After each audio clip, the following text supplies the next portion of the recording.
नमस्कार साथियों, मेरा नाम है एसन भारती और आपका स्वागत है सानवी जी चैनल के नए वीडियो में। आज है 12 दिसंबर 2024। हम लोग 11 दिसंबर और 12 दिसंबर 2024 से जितने भी करंट अफेयर्स के महत्वपूर्ण क्वेश्चन बन सकते हैं उस सभी पर डिस्कस करेंगे। पीडीएफ आप हमारे टेलीग्राम चैनल से डाउनलोड कर सकते हैं, जिसका लिंक मैंने इस वीडियो के डिस्क्रिप्शन में दे दिया है, तो आप इस लिंक पर जाकर टेलीग्राम चैनल ज्वाइन कर सकते हैं। चलिए शुरुआत करते हैं हम लोग पहले क्वेश्चन से। पहला क्वेश्चन है, अंतर्राष्ट्रीय मानवाधिकार दिवस प्रतिवर्ष कब मनाया जाता है? तो अंतर्राष्ट्रीय मानवाधिकार दिवस प्रतिवर्ष जो है 10 दिसंबर को मनाया जाता है। यह वह दिन है जब संयुक्त राष्ट्र महासभा ने 1948 में मानवाधिकारों की सार्वभौमिक घोषणा को अपनाया था। यह दिन दुनिया भर में लोगों को उनके मौलिक अधिकारों के बारे में जागरूक करता है। यह सभी लोगों की समानता और गरिमा पर जोर देता है। यह जाति, लिंग, धर्म या किसी अन्य आधार पर भेदभाव के खिलाफ खड़ा होता है। यह लोगों को उनके अधिकारों की रक्षा के लिए प्रेरित करता है और मानवाधिकारों के उल्लंघन के खिलाफ आवाज उठाने के लिए प्रोत्साहित करता है। और इस बार मानवाधिकार दिवस 2024 की थीम क्या है? तो थीम याद रखना है आपको, हमारे अधिकार हमारे भविष्य अभी हैं। नेक्स्ट क्वेश्चन है, यूनिसेफ स्थापना दिवस प्रतिवर्ष कब मनाया जाता है? तो यूनिसेफ स्थापना दिवस जो है प्रतिवर्ष 11 दिसंबर को मनाया जाता है। यूनिसेफ एक जो है अंतर्राष्ट्रीय संगठन है। इसकी स्थापना 11 दिसंबर 1946 को संयुक्त राष्ट्र महासभा के द्वारा की गई थी। दुनिया भर के बच्चों के जीवन को संवारने और उनके अधिकार को उठाते रहने में यूनिसेफ की बहुत बड़ी भूमिका है। जब से यूनिसेफ की स्थापना हुई है, इसने दुनिया के लगभग हर देश के बच्चों को एक नया जीवन दिया है। तो यूनिसेफ क्या है? तो यूनिसेफ का यदि फुल फॉर्म हम देखते हैं क्या होता है, United Nation International Children's Emergency Fund है। तो याद रखिएगा, इसका फुल फॉर्म भी आपको ठीक है पूछा जाता है परीक्षा में। तो यूनिसेफ का फुल फॉर्म क्या है? United Nation International Children's Emergency Fund है। और यह जो है यूनाइटेड नेशंस की एक एजेंसी है जो दुनिया भर में बच्चों को डेवलपमेंट असिस्टेंस प्रदान करता है। और यूनिसेफ में वर्तमान में सदस्य देशों की संख्या कितनी है? तो यूनिसेफ में वर्तमान में अभी सदस्य देशों की संख्या 190 है। और इसकी स्थापना कब होती है? तो इसकी स्थापना जो है 11 दिसंबर 1946 को किया जाता है। तो याद रखिएगा, यूनिसेफ स्थापना दिवस जो है प्रतिवर्ष 11 दिसंबर को मनाया जाता है। और वीडियो में आगे बढ़ने से पहले आपसे एक छोटी सी रिक्वेस्ट है, जो है इस वीडियो को लाइक और चैनल को सब्सक्राइब करने की, और बेल आइकॉन को प्रेस करके ऑल कर दे, जिससे होगा कि आपके पास प्रत्येक दिन करंट अफेयर्स मिलता रहे। नेक्स्ट क्वेश्चन है, हाल ही में 20वीं एशियाई महिला हैंडबॉल चैंपियनशिप का खिताब किस देश ने जीता है? तो 20वीं एशियाई महिला हैंडबॉल चैंपियनशिप का खिताब जो है इस बार जापान के द्वारा जीता गया है। और भारत का स्थान क्या रहा? तो भारत जो है इस बार छठे स्थान पर रहा है, जो भारत का अब तक का सर्वश्रेष्ठ प्रदर्शन है। और आपको याद रखना है कि जापान जो है इस बार जीता है, और पिछले वर्ष किसने जीता था? तो पिछला वर्ष जो है दक्षिण कोरिया के द्वारा जीता गया था। 2023 में दक्षिण कोरिया ने जीता था और 2024 में जापान के द्वारा जीता गया है। तो नाम आता है जापान का, तो हम लोग जापान के बारे में भी देख लेते हैं। तो जापान की राजधानी क्या है? टोक्यो है। और मुद्रा कौन सी चलती है जापान में? येन मुद्रा चलती है। और प्रधानमंत्री वर्तमान में नए प्रधानमंत्री बने हैं जापान के, कौन बने हैं? शिगेरू इशिबा बने हैं। और सम्राट कौन है जापान के? तो नारुहितो हैं। नेक्स्ट क्वेश्चन है, हाल ही में किस कंपनी ने क्रिकेटर ऋषभ पंत को अपना ब्रांड एम्बेसडर बनाया है? तो टेक जॉकी कंपनी जो है क्रिकेटर ऋषभ पंत को अपना ब्रांड एम्बेसडर बनाया। Online software market place Tech Jockey ने क्रिकेटर ऋषभ पंत को अपना ब्रांड एम्बेसडर बनाया। और इसके सह संस्थापक कौन है टेक जॉकी के? तो टेक जॉकी के सह संस्थापक जो है आकाश नांगिया है। और ये जो तस्वीर आप देख रहे हैं, ये भारतीय क्रिकेटर ऋषभ पंत की तस्वीर है, और इन्हीं को टेक जॉकी कंपनी ने अपना ब्रांड एम्बेसडर बनाया है। नेक्स्ट क्वेश्चन है, हाल ही में किस भारतीय को champions of the earth award से सम्मानित किया गया है? तो माधव गाडगिल को जो है champions of the earth award से सम्मानित किया गया है। भारतीय पारिस्थितिकीविद माधव गाडगिल को संयुक्त राष्ट्र पर्यावरण कार्यक्रम के द्वारा घोषित 2024 चैंपियंस ऑफ द अर्थ पुरस्कार की लाइफ टाइम अचीवमेंट श्रेणी में सम्मानित किया गया है। भविष्य की ओर देखते हुए गाडगिल गांव के युवाओं को उनके सामुदायिक वन अधिकारों के बारे में मार्गदर्शन दे रहे हैं और साथ ही उन्हें अपने आसपास के पारिस्थितिकी तंत्र को बेहतर ढंग से समझने में भी मदद कर रहे हैं। गाडगिल के व्यापक योगदान के लिए उन्हें भारत सरकार से भी सर्वोच्च नागरिक सम्मान प्राप्त हुए हैं, जिनमें पद्मश्री है और पद्म भूषण पुरस्कार शामिल है। ये जो आप तस्वीर देख रहे हैं, ये माधव गाडगिल की तस्वीर है और इन्हीं को champions of the earth award से सम्मानित किया गया है।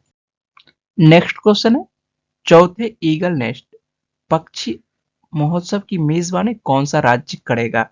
तो अरुणाचल प्रदेश के द्वारा किया जाएगा। ईगल नेस्ट बर्ड फेस्टिवल का चौथा संस्करण जो है 17 से 19 जनवरी 2025 को अरुणाचल प्रदेश के खिलोंग और थोंगड़े गांव में आयोजित किया जाएगा।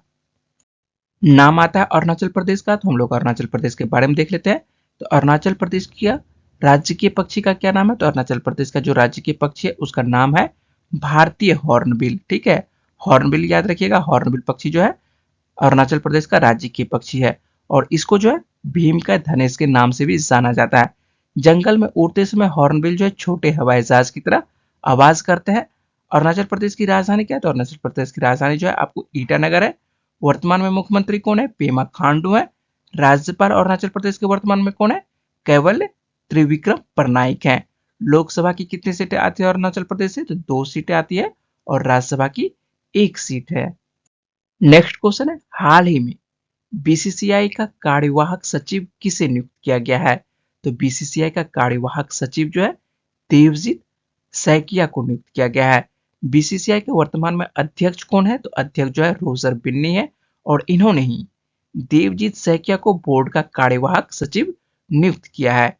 वह जय शाह का स्थान लेंगे, जिन्होंने हाल ही में 1 दिसंबर 2024 से आईसीसी के नए अध्यक्ष का पदभार संभाला है। और देवजीत सैकिया किस राज्य के रहने वाले हैं? तो ये जो है असम के रहने वाले हैं और यह प्रथम श्रेणी के पूर्व क्रिकेटर हैं। वह वर्तमान में बीसीसीआई के संयुक्त सचिव हैं। यदि आप मेरे सोशल मीडिया प्लेटफॉर्म से जुड़ना चाहते हैं तो आप सर्च कर सकते हैं सानवी जीएस सेंटर पटना और आप मेरे से जुड़ सकते हैं। ये जो आप तस्वीर देख रहे हैं ये देवजीत सैकिया की तस्वीर है और यही बीसीसीआई के नए सचिव बने हैं। नेक्स्ट क्वेश्चन है, साल 2024 में भारतीयों द्वारा किन टूरिस्ट स्पॉट को गूगल पर सर्वाधिक सर्च किया गया है? तो भारतीयों के द्वारा जो है अजरबैजान टूरिस्ट स्पॉट को गूगल पर सर्वाधिक सर्च किया गया है। साल 2024 में गूगल के ईयर इन सर्च 2024 रिपोर्ट के अनुसार भारतीयों की सबसे पसंदीदा जगहों में पूर्वी यूरोप और एशिया के मध्य में बसा अजरबैजान देश रहा, जो कि इस बार टॉप पर रहा, जिसे इस साल घूमने के नजरिए से सबसे अधिक सर्च किया गया है। वहीं बात करते हैं कि भारतीयों के द्वारा भारतीय स्थल कौन सा रहा जो कि सर्वाधिक सर्च किया गया है? तो यह रहा मनाली, जयपुर, कश्मीर और अयोध्या जैसे गंतव्य स्थान। यह जो है अपनी प्राकृतिक सुंदरता, सांस्कृतिक धरोहर और आध्यात्मिक महत्व के कारण भारतीय यात्रियों के बीच बेहद लोकप्रिय रहे। और नाम आता है अजरबैजान का, तो हम लोग अजरबैजान के बारे में देख लेते हैं। तो अजरबैजान की राजधानी क्या है? तो अजरबैजान की राजधानी जो है बाकू है और यहाँ पर जो मुद्रा चलती है अजरबैजान में, कौन सी मुद्रा चलती है? मनात मुद्रा चलती है। तो याद रखिएगा 2024 में सर्वाधिक सर्च किया गया जो देश रहा है, कौन सा देश? अजरबैजान रहा है, जो कि घूमने के नजरिए से सर्वाधिक सर्च किया गया है। वहीं भारतीय स्थल कौन सा रहा? तो भारतीय स्थल जो है मनाली रहा, जयपुर रहा, कश्मीर और अयोध्या रहा। नेक्स्ट क्वेश्चन है, हाल ही में जॉन महामा किस देश के नवनिर्वाचित राष्ट्रपति बने हैं? तो घाना के नवनिर्वाचित राष्ट्रपति बने हैं जॉन महामा। और ये जो आप तस्वीर देख रहे हैं ये जॉन महामा की तस्वीर है और यही घाना के नवनिर्वाचित राष्ट्रपति बने हैं। और नाम आता है घाना का, तो हम लोग घाना के बारे में देख लेते हैं। घाना गणराज्य पश्चिम अफ्रीका में स्थित एक देश है और इसकी सीमा जो है पश्चिम में आइवरी कोस्ट, उत्तर में बुर्किना फासो और पूर्व में टोगो से और दक्षिण में गिनी की खाड़ी से मिलती है। और यहाँ पर जो मुद्रा चलती है घाना में, कौन सी मुद्रा? सीडी मुद्रा चलती है। और घाना की राजधानी क्या है? तो घाना की राजधानी जो है अक्रा है।